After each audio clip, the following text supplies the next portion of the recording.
अस्सलामुअलैकुम, welcome to my YouTube channel. उम्मीद करती हूँ कि आप सब खैरियत से होंगे।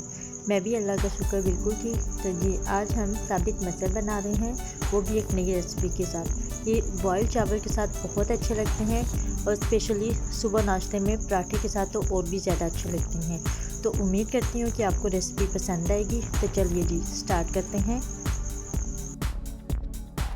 बिस्मिल्लाहिर्रहमानिर्रहीम। सबसे पहले हम एक देगची लेंगे जिसमें 3 गिलास हम पानी के डालेंगे और उसके बाद इसके ऊपर ढक्कन देकर हम इसको पकने के लिए रख देंगे।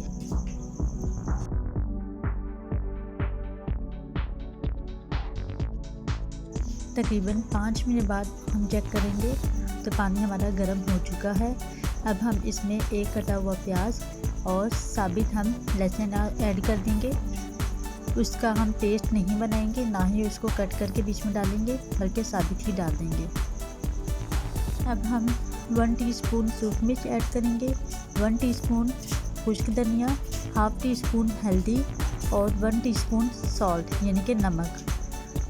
ये सब डालने के बाद अब हम 1 पाव साबित मसर ऐड कर देंगे। वो भी हमने आधे घंटे के लिए पानी में डिप करके रख दिए थे। ये सब ऐड करने के बाद हम इसको बगैर ढक्कन दिए इसको पकने के लिए रख देंगे।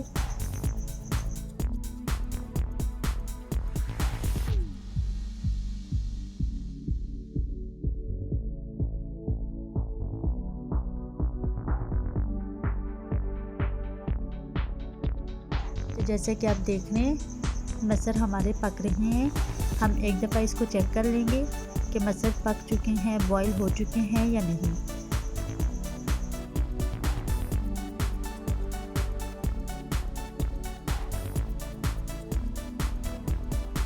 मसर हमारे बॉईल हो चुके हुए हैं। अब हम इसको तकरीबन 5 मिनट के लिए मज़ीद पकाएंगे।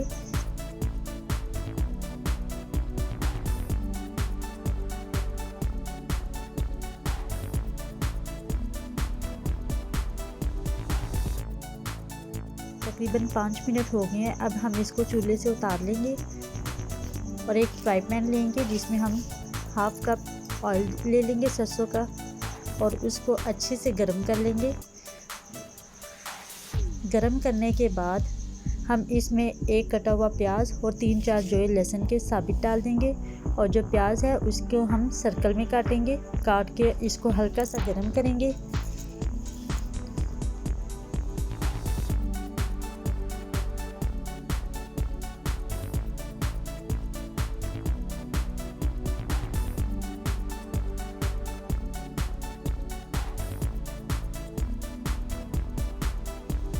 गरम करने के बाद हम इसको चूल्हे से उतार लेंगे। उतारने के बाद अब हम अपना सालन ऊपर रख देंगे और फ्राई पैन इसे अंदर उल्टा देंगे। उल्टाने के फ़ौरन बाद हम इसके ऊपर ढक्कन दे देंगे ताकि जो तड़के की जो खुशबू होती है वो सालन में से आ सके। अब हम ढक्कन उतार के इसको एक दफ़ा मिक्स कर लेंगे। मिक्स करने के बाद हम फ्राई पैन में सालन डाल के दोबारा फिर से उसको उल्टा देंगे और इसमें चुटकी गरम मसाले की ऐड करेंगे। गरम मसाले की चुटकी ऐड करने के बाद हम इसमें धनिया डाल देंगे और ढक्कन देकर इसको चूल्हे के ऊपर से उतार देंगे। सालन हमारा तैयार है। तड़का लगाने के बाद हम इसको ज़्यादा देर नहीं पकाएंगे, बस 2 से 3 मिनट पकाएंगे और उतार लेंगे।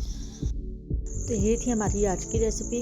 उम्मीद करती हूँ कि पसंद आई होगी। अगर आपको वीडियो पसंद आई हो तो लाइक और शेयर ज़रूर कीजिएगा, चैनल को सब्सक्राइब कीजिएगा। नेक्स्ट वीडियो में इंशाल्लाह नई रेसिपी के साथ मुलाकात होगी। तब तक अपना बहुत सारा ख्याल रखिएगा, अपनी दुआओं में याद रखिएगा। अल्लाह हाफ़िज़।